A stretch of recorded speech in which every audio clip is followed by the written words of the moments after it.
Bonjour à tous. Merci à nouveau pour votre présence pour cet après-midi autour de la data collaboration. On va continuer évidemment une nouvelle fois autour d'un sujet très lié, intimement lié à la data collaboration, en prenant le prisme et en prenant l'exemple d'un cas concret autour de la mesure. Et pour ça, j'ai le plaisir d'accueillir Charles Dalibo de Snap et Jérôme Firon de Bouygues Telecom. Messieurs, bonjour et merci déjà d'avoir accepté de prendre la parole avec moi cet après-midi. Avant de vous poser les premières questions, il est important de noter qu'en fait, ça fait déjà plusieurs années qu'on a la chance chez LiveRamp de travailler avec les opérateurs et notamment avec Bouygues Telecom autour des sujets télé. Ça va du sujet évidemment de la télé segmentée dont on a pas mal parlé les dernières années, à l'utilisation des données d'exposition qui sont générées par les box opérateurs. Et souvent, quand on parle de ce sujet-là ou qu'on expose un petit peu cette capacité auprès de nos prospects et de nos clients, ce qui nous est souvent demandé, c'est est-ce qu'il est possible de réconcilier des données d'exposition télé à d'autres canaux médias. Vous pouvez vous en douter, puisqu'on a Snap autour de la table, que c'est quelque chose qui est possible et qu'on a un cas concret donc à vous présenter concrètement. Charles, je me tourne vers toi, puisque Snap est à l'initiative un petit peu de cette étude. Est-ce que tu peux te présenter déjà dans un premier temps et ensuite nous expliquer un petit peu le périmètre de cette étude, s'il te plaît? Bonjour tout le monde, Charles Dalibo, je travaille depuis 5 ans chez Snapchat et je dirige l'équipe en charge de tous les annonceurs grande consommation et beauté. Et je suis venu pour vous partager les résultats d'une étude qu'on a faite avec Coca-Cola, en l'occurrence pour 2 de leurs marques, Coca-Cola et Sprite. Et pour la première fois, donc le périmètre de cette étude-là, c'était de mesurer l'impact des ventes sur une étude des ventes en magasin, sur une campagne qui avait eu lieu sur Snap et en télé. Donc on a pu comparer des personnes qui avaient été exposées à Snap, qui avaient été exposées à Snap et à la télé, et des personnes porteurs de cartes qui n'avaient été exposées à aucun de ces médias. Voilà l'enjeu et la raison pour laquelle je suis là aujourd'hui.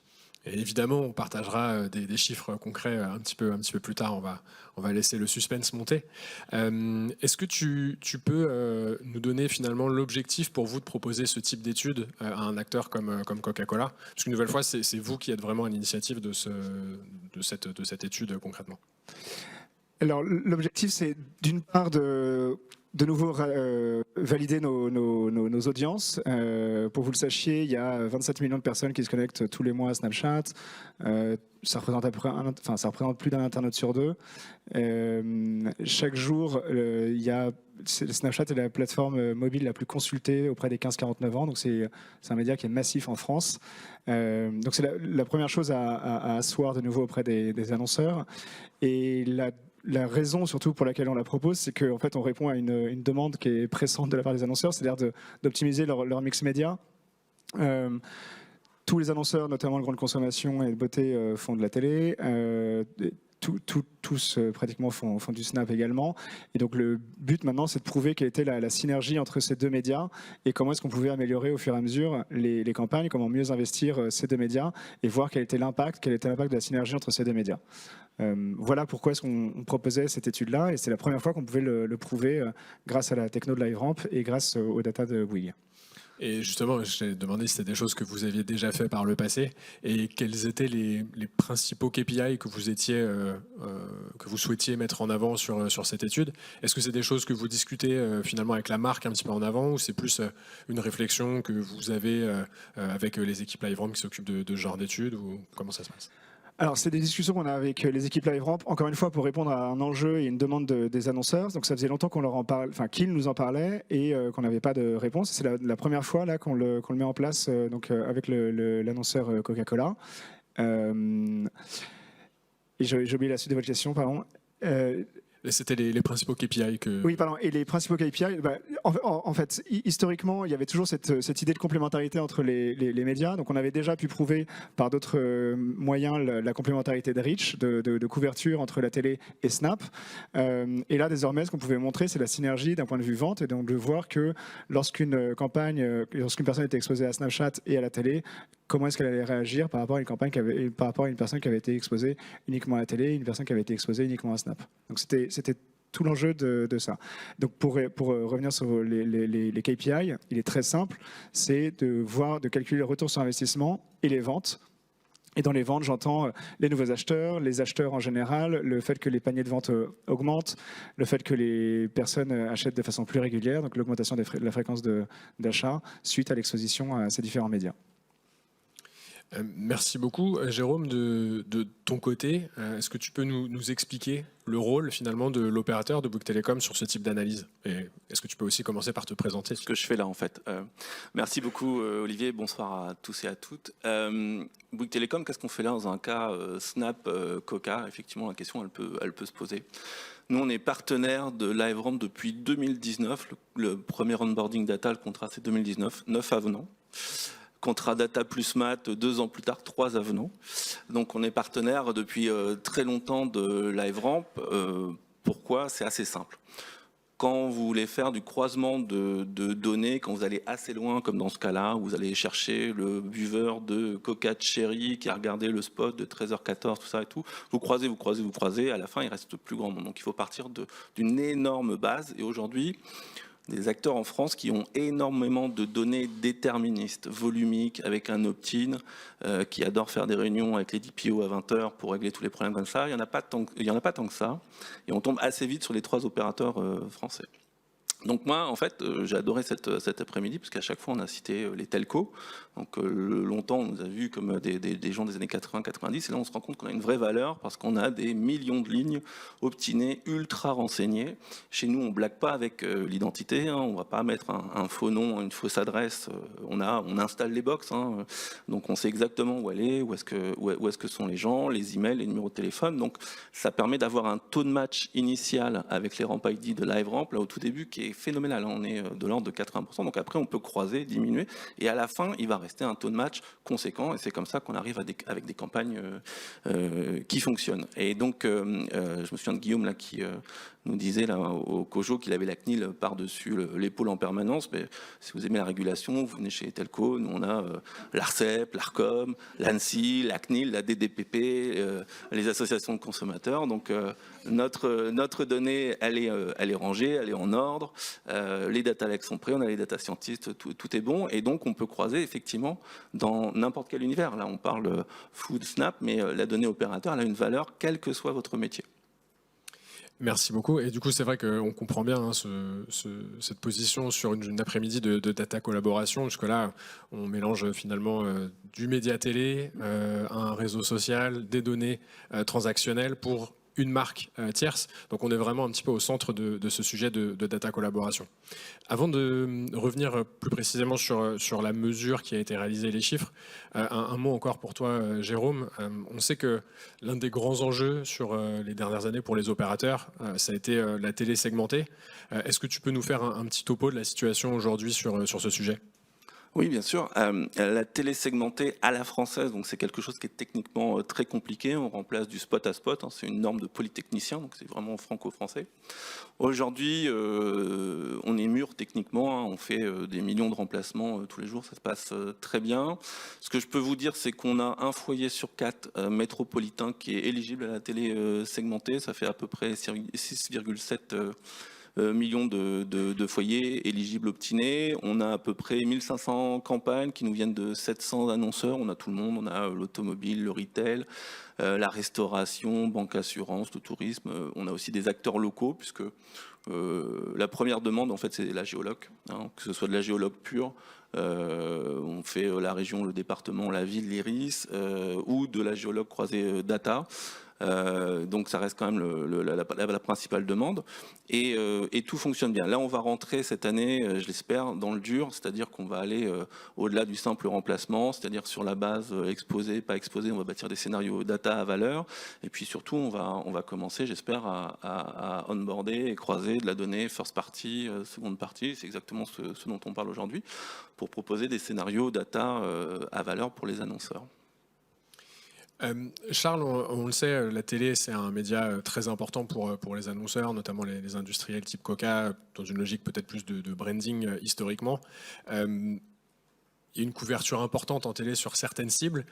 En quoi Snap, finalement, vient compléter un dispositif média pour un acteur tel que Coca ? Alors la première réponse, enfin, là où Snap se positionne, c'est d'abord, comme je vous le disais, sur l'audience, donc 27 millions de personnes tous les mois, donc c'est extrêmement important. Une audience unique sur une grande partie des personnes. On est très connu sur les 15-34, là où on est vraiment extrêmement puissant, mais aussi on est très complémentaire sur les 35-49. C'est la première chose. La deuxième chose, c'est que les gens passent beaucoup de temps sur notre application, presque 3/4 d'heure en moyenne chaque jour sur l'application. Donc c'est autant de moments pour les marques d'adresser ces personnes-là. Et puis ensuite, par rapport à la télé, on se positionne vraiment en complément, c'est-à-dire qu'il y a deux complémentarités qui sont très fortes. La première, c'est une complémentarité d'audience. Je vous le disais à l'instant, sur les... on a fait une étude assez récente là, justement avec les outils de media planning d'Ipsos. Sur les 25-34, il suffit de 300 000 € pour réussir à adresser, à complémentariser de 40% un plan télé. Donc c'est extrêmement puissant pour un annonceur grande conso. Et puis après, sur des cibles plus classiques de 25-49, ce qu'on a pu mesurer aussi, c'est qu'avec 20% d'un budget télé, on réussit à équilibrer complètement les cibles, c'est-à-dire d'avoir autant proportionnellement de 25-34 exposés que de 35-49 exposés. Donc ça, c'est sur la complémentarité des audiences, c'est extrêmement important d'amener cette couche mobile avec Snapchat notamment pour complémentariser l'audience massive de la télé. La deuxième complémentarité qui est hyper importante aussi pour les annonceurs, c'est d'adresser les personnes de façon différente, de façon extrêmement engagée. Snapchat, c'est une messagerie sur laquelle les gens viennent enregistrer des messages via de la vidéo, c'est une messagerie visuelle, et donc qui est hyper engageant. Je vous l'ai dit, les personnes passent 45 minutes pratiquement chaque jour sur l'application. Et donc là, il y a une interaction qui est très forte, notamment grâce à nos outils de réalité augmentée. Les personnes viennent, dans le cadre de Coca-Cola, s'amuser avec une création de Marvel, devenir le héros d'un Marvel. Donc c'est fantastique. Les gens vont rester hyper longtemps. Puis ensuite, ils vont le partager avec leurs amis dans une messagerie privée. Et donc c'est là où on entre aussi pour les marques dans une dimension de proximité très forte avec les personnes qui sont sur Snap, ce qui est plus délicat à faire en télé. Là, on va rentrer via un outil créatif, donc la réalité augmentée, dans la conversation privée entre deux personnes. Et ça, c'est quelque chose qui est totalement inédit à la fois dans le digital et sur la télé. Donc complémentarité d'audience, complémentarité d'interaction, en plus de ça sur un mobile, 100% vidéo, etc. Et ce que l'étude montre, justement, le but qu'on veut, c'est de voir s'il y a une synergie qui soit exponentielle d'un point de vue vente. Et c'est ce qu'on a réussi à prouver là, grâce à vous, sur cette campagne-là. C'est que quand on mesure les ventes liées aux exposés télé et Snap, on a plus de ventes que si on les était exposés qu'à la télé ou qu'à Snap. Jérôme, est-ce que toi, c'est quelque chose que tu constates aussi éventuellement dans la consommation télé, enfin, cette différence, on va dire, un peu par tranche d'âge entre des populations un peu plus jeunes et un peu plus âgées, disons? Oui, aujourd'hui, un des segments dans le top 5 des segments qu'on va avoir, c'est effectivement le PMG de la consommation télé, mais après les tranches avec effectivement un focus surtout 18-25. Ouais. Tout le monde regarde la télé, alors d'aucuns diront peut-être de moins en moins, mais il y a quand même encore des grands carrefours d'audience. On arrive quand même à avoir des volumes de segments qui sont plus que conséquents. Et c'est quelque chose qui est demandé. Et dans les ciblages data un petit peu évolués, la tranche d'âge, elle arrive systématiquement. Oui. Je vous propose de rentrer un petit peu sur les résultats concrètement de l'étude. Est-ce que tout à l'heure, tu nous parlais des principaux KPI qui étaient un petit peu recherchés au moment de la construction de cette étude. Est-ce que tu peux nous les partager? Est-ce que tu peux nous partager quelques grands chiffres qui illustrent un petit peu le succès de ce cas? Oui, je suis là pour ça. Donc, ce qui a été vu, c'est que quand on regarde les porteurs de cartes exposés à Snap versus des porteurs de cartes non exposés à Snap, on a une augmentation de 2% des ventes suite à cette campagne-là. Et là, on a une synergie qui est extrêmement intéressante, c'est que quand on regarde des porteurs de cartes exposés à la fois à Snap et la télé par rapport à des personnes qui n'ont pas été exposées du tout, on a une augmentation des ventes de 5,5% et un retour sur investissement de presque 3%. Sachant que sur Snapchat, pour les gens qui sont exposés uniquement à Snapchat, on a un retour sur investissement de 3,3 € pour 1 € investi en sell-out. Donc c'est hyper positive. C'est les meilleurs résultats d'ailleurs qu'on ait jamais connus pour la partie Snap Only. Et pour la partie Snap plus télé, c'est la première fois qu'on le fait, donc je n'ai pas de bench, mais ils sont très encourageants. Et sur la partie Snap Only, qu'est-ce qui pourrait expliquer cette surperformance? Il y a beaucoup de choses. C'est notamment le fait qu'il y a une vidéo qui soit extrêmement engageante, que ce soit sur mobile. Le fait que Coca-Cola a eu la très bonne idée de créer une expérience en réalité augmentée durant laquelle les gens se sont engagés très fort. On peut partager ça avec leurs amis. Donc on sait que ça crée une émulation très forte et beaucoup de discussions. Et donc encore une fois, ça crée beaucoup de proximité et donc une intention d'achat et en l'occurrence un achat plus fort quand ils sont exposés à ça. Donc là, un peu la qualité du contenu de la créa finalement, qui est un petit peu au centre de la réussite de ce. Bien sûr, la création, enfin la qualité et l'adaptation à ce format-là, à ce canal-là. Jérôme, de ton côté, donc on voit là une surperformance quand on fait cette analyse Snap plus TV avec l'utilisation du coup des données opérateurs. C'est quoi les gros enjeux autour de cette utilisation de la donnée pour un opérateur comme Bouygues Telecom? C'est assez simple, Olivier. Sur tout ce qui est télésegmenté, finalement, on a fait le job de fournir une prestation technique de haut niveau à nos partenaires qui sont les régies télé, mais ce sont elles qui commercialisent. Donc voilà. En revanche, nous, on a la main sur la data, on a la main sur le consentement et il faut qu'on la propose au plus grand nombre. Moi, je ne suis pas surpris des résultats. Très tôt, on a su que notre data, elle avait une valeur. On l'a su notamment grâce à toi et à tout ce qu'on a mené ces dernières années avec LiveRamp. Et on voit que depuis l'année, on a pas mal d'appels du pied de la part de grands retailers, de la part de grands annonceurs qui sont intéressés par notre donnée pour bosser directement avec nous. La TVS, je te l'ai dit, hein, l'inventaire télé, il n'est pas chez nous, donc ce sera aux régies de vraiment développer la TVS. En revanche, la data, oui, c'est clairement l'enjeu de cette année. Ça va être le fil rouge de tous nos use cases. On a plein de tailles de POC en cours et à chaque fois, ça va porter ses fruits. Donc oui, moi, j'ai qu'une hâte, c'est qu'on botte ensemble sur les clean rooms LiveRamp et que la donnée Bouygues Telecom, elle serve effectivement à faire des tas de use cases comme celui-ci. Et toi, de ton côté, est-ce que c'est un cas ou quelque chose que tu vas reproposer finalement assez facilement aux marques que vous accompagnez aujourd'hui, ou c'était vraiment un test pour tester un petit peu ce type de dispositif? C'était un test, mais encore une fois, c'était un test qui répondait à une demande de l'ensemble des acteurs. Donc, et il se trouve que c'est concluant, ce qui fait qu'on l'a déjà proposé à d'autres acteurs, qu'il y en a beaucoup qui sont en train d'être effectués à nouveau. Donc, j'espère pouvoir présenter des bons résultats de nouveau. Et on a fait le test effectivement avec Coca-Cola, donc dans l'univers FMCG. Il y a aussi toute la distribution qui va pouvoir s'en emparer pour donc à la fois, encore une fois, tester la complémentarité sur les ventes, la complémentarité des médias sur les ventes. Donc oui, c'est quelque chose que j'ai l'intention d'industrialiser. Merci beaucoup. Donc du coup, on l'a compris, hein, sur ce cas, c'est vraiment l'exemple parfait d'un sujet de data collaboration, de la donnée retailer, de la donnée télé via l'opérateur, de la donnée média d'un réseau social, une marque qui cherche un petit peu l'innovation et prouver un petit peu de la rentabilité sur ses investissements sur le média. Donc on est sur quelque chose d'assez central qui sera visiblement, en tout cas on l'espère nous aussi, dupliqué. Donc on était pas mal dans le thème. Est-ce que, à tout hasard, vous avez des questions pour nous ?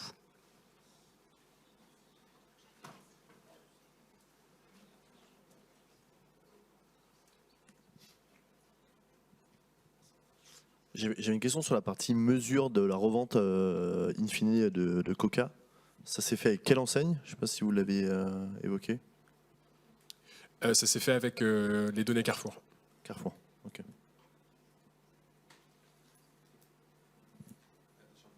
Merci. Ouais, et j'en ai une qui complète, c'est sur le ciblage, en fait, vous l'avez peut-être évoqué ou je l'ai peut-être raté. C'est quel ciblage a été fait en télé et quel ciblage a été fait en Snapchat? Est-ce que c'était les mêmes personnes? Est-ce que c'était déjà des acheteurs de la marque?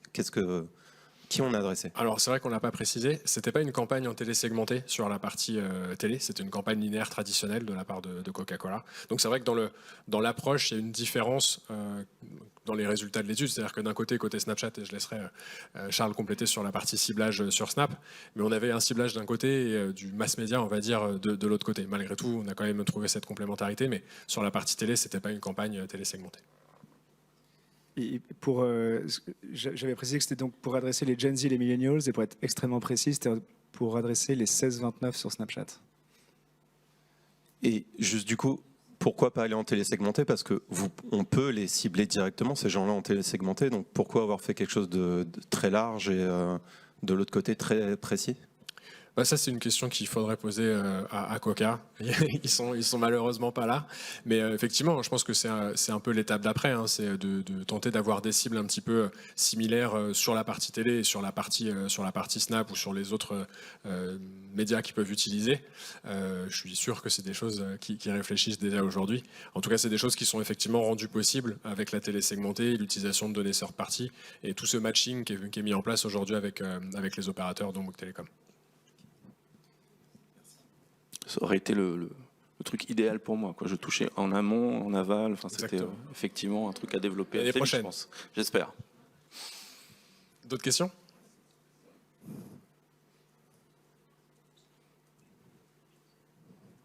Non, bah super. Bah merci beaucoup à tous les deux. En tout cas, j'espère que les chiffres. Merci beaucoup. Merci beaucoup.